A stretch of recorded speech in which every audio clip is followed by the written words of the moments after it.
The mechanism behind atherosclerosis is predicated upon three different factors, and that's hypercholesterolemia or high cholesterol, biomechanical stress or high blood pressure, and immune involvement.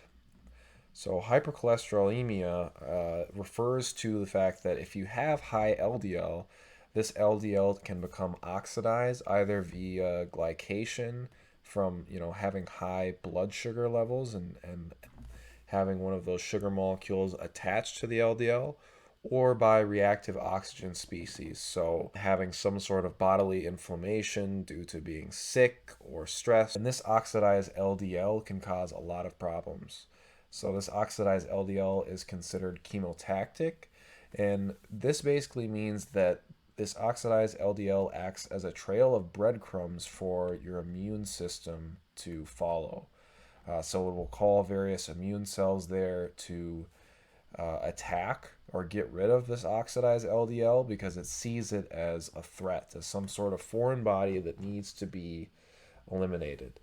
And you can see that the oxidized LDL will induce the release of these various molecules, such as vascular cell adhesion molecule, monocyte chemoattractant protein, and monocyte colony stimulating factor. So all of those things are just, things that will attract the immune system and make it easier for those things to stick to that area. Now, the biomechanical stress or high blood pressure will also contribute to this.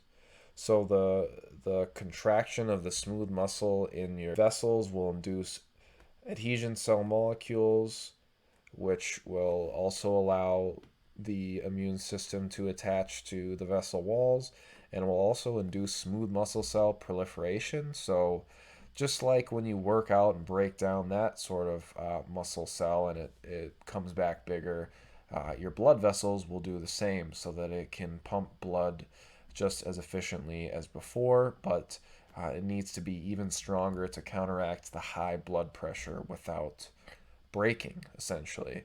Last, it induces matrix protein synthesis, and this matrix protein is actually part of the proteins that help to hold plaque together on the walls of the arteries. And then, like I said, this immune involvement is kind of tied directly to the other two. So the immune cells will come to the area and they'll release a variety of cytokines, which you can see here, which will help to irritate and damage the area, call other immune cells, and it will kill some of your artery walls and other tissues that are there. Moving on, we have this wonderful, colorful little diagram here that shows exactly the process that occurs to create atherosclerosis, and you can see the ending, which is a big buildup of plaque, which will close up your artery and prevent blood flow.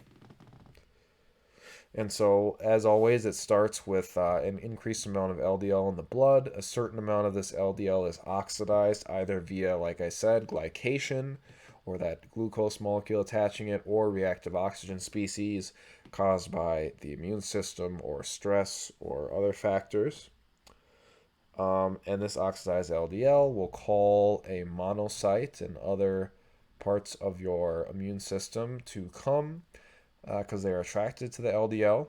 And this monocyte will move into your vessels and become a macrophage. And this macrophage will recognize the oxidized LDL as a foreign body that it needs to get rid of.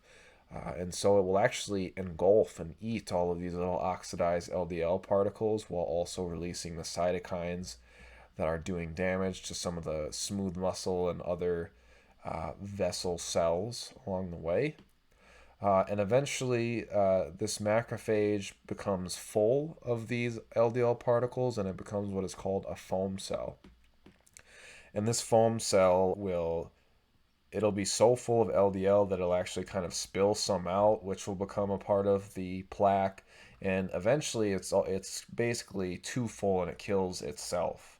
And so these dead foam cells and macrophages and lipid particles and cholesterol particles will all bind together to make this big piece of plaque. Furthermore, the plaque also is kind of held together by those proteins that are released from the smooth muscle cell walls.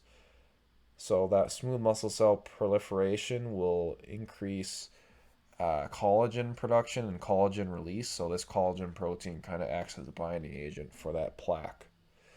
So the only way that LDL is kind of cleaned up once again is for HDL to come along and pick up all of this LDL before it can be oxidized and cause all of this damage that you see here. So it can not only pick up LDL like normal LDL itself, but it can also reverse the oxidation of LDL using the paraoxidase enzyme.